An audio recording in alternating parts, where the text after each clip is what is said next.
Hello दोस्तों, आज मैं आपको शिक्षाप्रद कहानियाँ सीरीज़ की कहानी नंबर 12 सुनाने जा रही हूँ, जिसका शीर्षक है राजा, चोर और पंडित। तो आइए दोस्तों, कहानी की शुरुआत करते हैं। पर कहानी सुनने के पहले कृपया वीडियो को लाइक, शेयर और चैनल को सब्सक्राइब करना ना भूलें। बहुत दिनों पहले की बात है।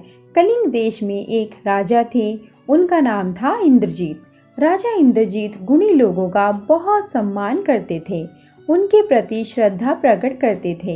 एक दिन राजा इंद्रजीत अपनी राज्य सभा में बैठे हुए थे। मंत्री दरबारी सभी वहां उपस्थित थे। राज्य से संबंधित नाना विषयों पर चर्चा हो रही थी। उसी समय एक प्रौढ़ व्यक्ति राज दरबार में उपस्थित हुआ। उसने प्रहरी से कहा, मैं महामहिम राजा से भेंट करना चाहता हूँ। प्रहरी ने प्रौढ़ को अच्छी तरह देखा। देखकर उसे लगा कि वे कोई पंडित व्यक्ति हैं। उसने उनसे कहा, आप यहाँ प्रतीक्षा कीजिए, मैं राजा को खबर देता हूँ। यह कहकर प्रहरी राज्यसभा की ओर अग्रसर हुआ। दूर खड़े रहने के बावजूद राजा इंद्रजीत ने उस प्रौढ़ को देख लिया था। उन्होंने इशारे से प्रहरी से कहा कि वह उस व्यक्ति को लेकर आए। प्रहरी सम्मान से उस व्यक्ति को राज्यसभा में लेकर आया। राजा इंद्रजीत ने उन्हें आसन ग्रहण करने को कहा, फिर उनका परिचय पूछा। प्रौढ़ व्यक्ति ने आसन ग्रहण करने के बाद कहा, महामहिम, मैं बंग देश से आया हूँ। मैं आपके समक्ष कुछ धार्मिक चर्चा करना चाहता हूँ। राजा ने कुछ देर तक अतिथि के चेहरे की ओर देखा, फिर अपने अनुभवों से उन्होंने समझ लिया यह आदमी पंडित व्यक्ति है। सविनय उन्होंने पूछा, महामान्य अतिथि का नाम क्या है? अतिथि ने कहा, चित्रसेन। चित्रसेन के रहने एवं भोजन आदि की व्यवस्था हुई। यथेष्ट सेवा सत्कार पाकर चित्रसेन बहुत खुश हुए। तय यह हुआ उस शाम धर्म चर्चा हेतु बैठक होगी।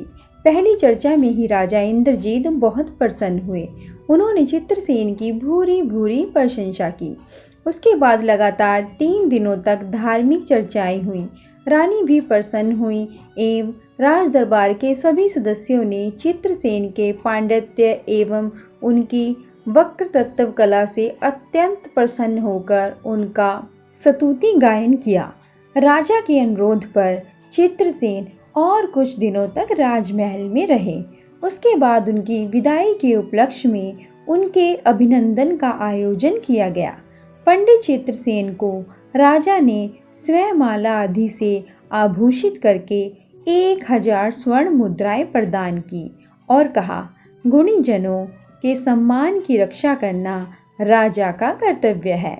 मैंने अपना कर्तव्य पालन करने का थोड़ा बहुत प्रयास किया है। आपसे अनुरोध है कि आप अपने ज्ञान और पांडित्य द्वारा देश का कल्याण करें।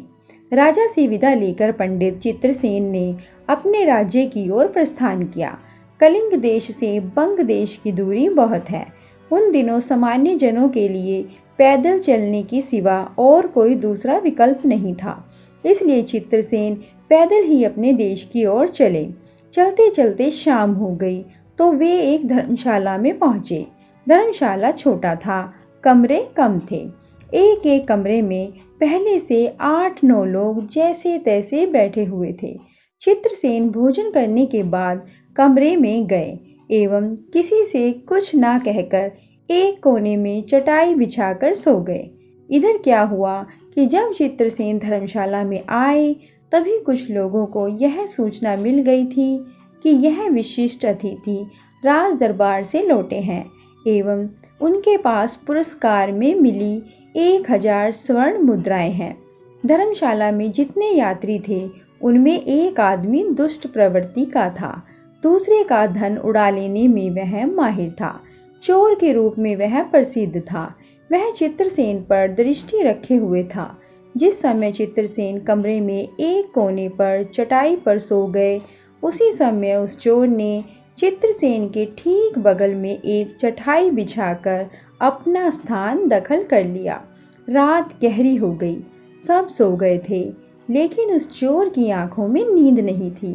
वह सोने का नाटक कर अपनी चटाई पर लेटा हुआ था।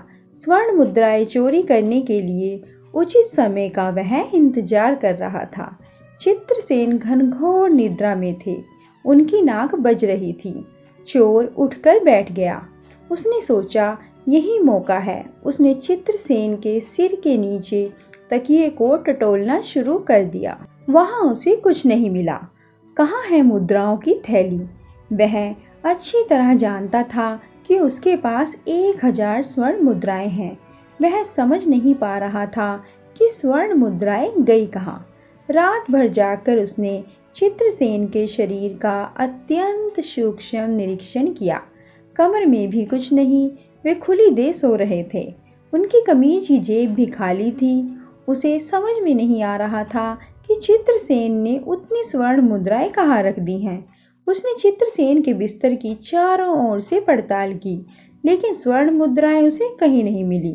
भोर हो गई। बाहर प्रकाश फैल गया। चित्रसेन की नींद टूटी। उनकी नींद टूट गई है समझकर चोर ने सोने का नाटक किया। चित्रसेन उठकर बैठ गए, अपनी कमीज पहनी और उसके बाद बड़ी सावधानी से चोर के तकिए के नीचे से स्वर्ण मुद्राओं की थैली निकाल ली। उस चोर को पहली बार देखते ही उन्हें संदेह हो गया था, इसलिए चित्रसेन ने स्वर्ण मुद्राओं की थैली अपने पास ना रखकर चोर के तकिए के नीचे रखना ही निरापद समझा था।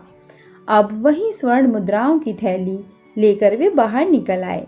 चोर को उन्होंने कैसे मूर्ख बनाया, यह चोर भी नहीं समझ पाया। दोस्तों, कहानी कैसी लगी कमेंट कर जरूर बताएं, और अगर कहानी अच्छी लगी हो तो ऐसी और अधिक कहानियों के लिए कृपया वीडियो को लाइक, शेयर और चैनल को सब्सक्राइब करना ना भूलें। धन्यवाद।